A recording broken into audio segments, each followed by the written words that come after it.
first of all to Mahad, who is with me this morning. Hello Mahad, let me hold that for you. Mahad, you escaped from your flat on the 4th floor. Tell us what happened. It was just before 1 a.m. My wife and I were in the sitting room. The kids were sleeping, obviously. You have two young children. Two young children, 2-year-old and a 3-year-old, boy and a girl.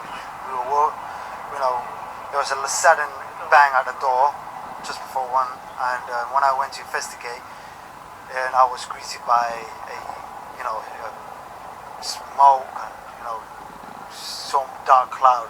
So the bang at the door was someone knocking on your door to wake you up? To alert us, and once I opened the door there was so much smoke, I shut the door right back. There was no one standing there because obviously the person attempted to knock further more doors, at which point I closed the door, got some towels, wet them. I alerted my wife down the corridor screaming, "There's fire, fire, get out." So wetted up some towels, went into the kids' room, wrapped them and the towels over their heads, and proceeded to just exit the premises. Where it was so dark and so much smoke was there. There was people running down the stairs. It was people, some people even had some luggages. It was just so much confusion.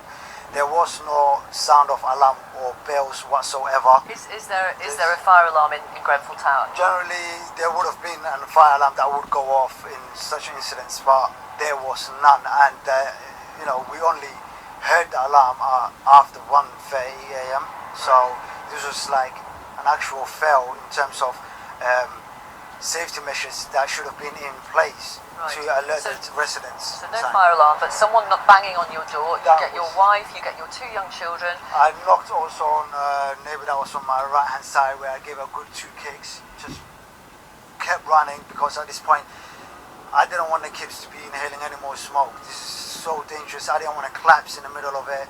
We had to make sure. Could you, as you were trying to run down the stairs, how far ahead of you could you see? How dark was it? It was too dark. It was too dark. You could barely arm's length. The whole fire started off on the 4th floor, and I live on the 4th floor. How do you know that? Because once we were going down the stairs and we came to the ground floor, exiting the premises, I was confronted by my neighbour who lives at number 16. He said, "Look, are you okay?" He was checking me and the kids. I said, "You alright? You okay? Is your wife out?" Because I do know that his wife also resides in the premises. So I did show concern, and I said, "Where is your wife? I haven't seen her." He said, "No, it was just me. It was my house. My fridge exploded." The guy who lives next door to you on the 4th floor said his fridge exploded. He said his fridge exploded. At which point the fire brigade were well aware of it. The supervisors in, the senior fire brigades were also there when they took some statement or some sort of understanding from him and what was going on. Mahad, sorry to interrupt. What time was that then? But what time was it when you got out at the bottom of your block of flats? This is no later than 10 past 1. This is no later than 10 past 1. And at that point there was smoke on the 4th floor, down the stairwell. Clearly in your next door neighbour's flat. Yep, it's going up to the 5th floor through the stairs. The doors were just open because people are just constantly going in and out. When you got out and you looked up at the tower block, where did you see flames, or did you not at that point? No. When we got out, we were the first, I would say, 10 families that would have been out of that premises, to be honest with you. With speed and just quick precision, we just went out. Now, there was very small amounts of fire on the whole premises. It would have been no higher than an average tree's height. Okay. This would be in 3 rows of panels that were on fire. That we were by the green underneath Grenfell, where I had my child in my arm, and I said, "Well, look, there's fire. Do you see?" And he was fascinated by that at one point because it's only 3 minutes. But at that point, did it look to you as though the emergency services are here, there's going to be more of them, they'll project the water onto the blaze? It seemed like it was controllable, everyone was confident it was controllable, we were very close to the building. What happened then is very, very rapidly, the flames started climbing up towards the right column of Grenfell Tower.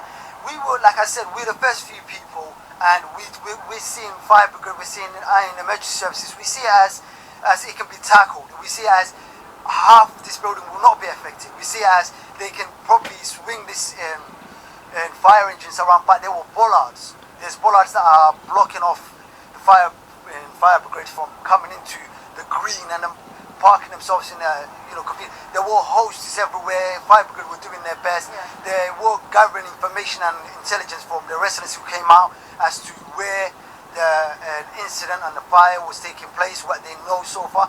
So the residents were giving as much information to the fire services, but there was sense of hesitation from the fire brigade because they weren't willing to tackle this. It was not tackled straight away in the sense.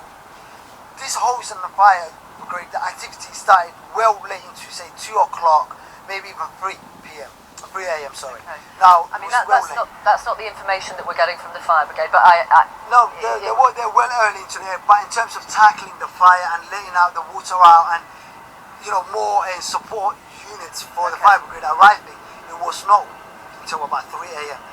This took quite a significant amount of time. Even my personal house keys was what I gave to the fire brigade, as they couldn't gain access to the building itself. So when we were out, we came just to the front door. I sat the kids down, we patted them up. Are you okay? It's just right here.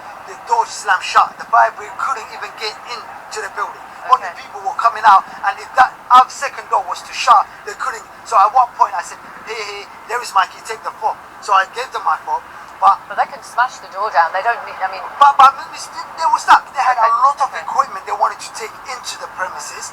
And some of the equipment I saw got taken in there was oxygen tanks. Right. So I'm assuming with the stay put policy in Grenfell Tower, and in case of emergency services and fire, there's a stay put policy. So sorry, I'm going to ask you about that, Mahad.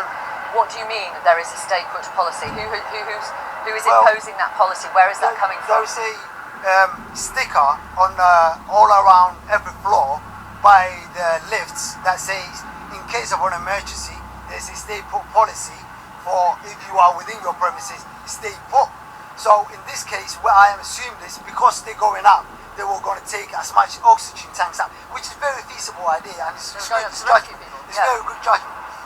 But access and not gaining access, and also the fire support units not having the right access into the building was a bit of a struggle. Sure. By this time, the right column of the building was already engulfed in flames. The left-hand side of the building and the middle column, where it would be the stairwell, looked empty, cleaner, and less disturbances. Okay. At which point there was a lot more explosions, there's a lot more bangs, there's a lot more like purple, blue flames.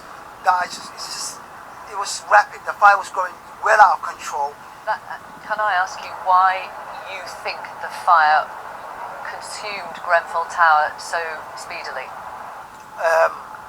We don't know. But you've lived there for how long? I've lived there since February, but since February I have been campaigning against the shortfalls that has been happening at Grenfell Tower. I have been speaking to the housing officers and KCTMO representatives about about gas pipes being installed in the stairwell, which is hazardous and which could be temperamental, and in case of a fire, which could easily explode. Now, this is one of the things that is causing a lot of people to not go down the stairs, as they knew there was new gas pipes being installed. With the explosions, the people on a higher level would have assumed to stay in their place, as it's much more safe. Okay. There is no lift in this situation.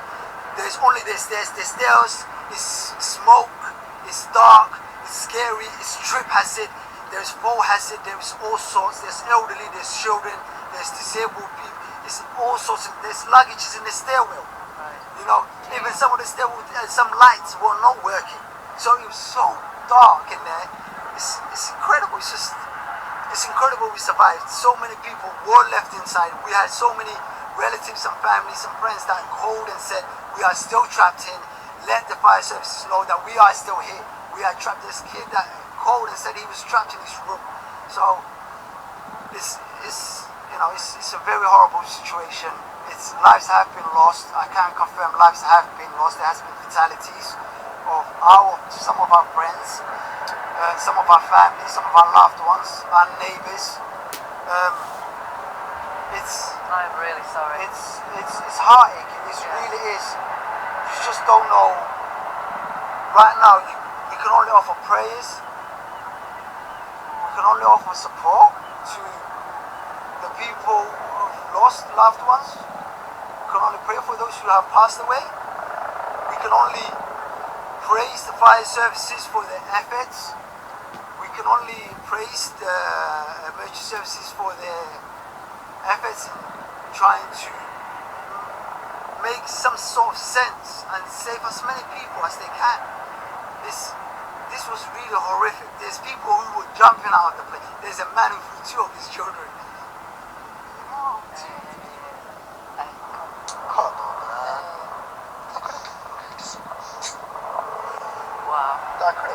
We saw a lot, man. We saw a lot with our own eyes.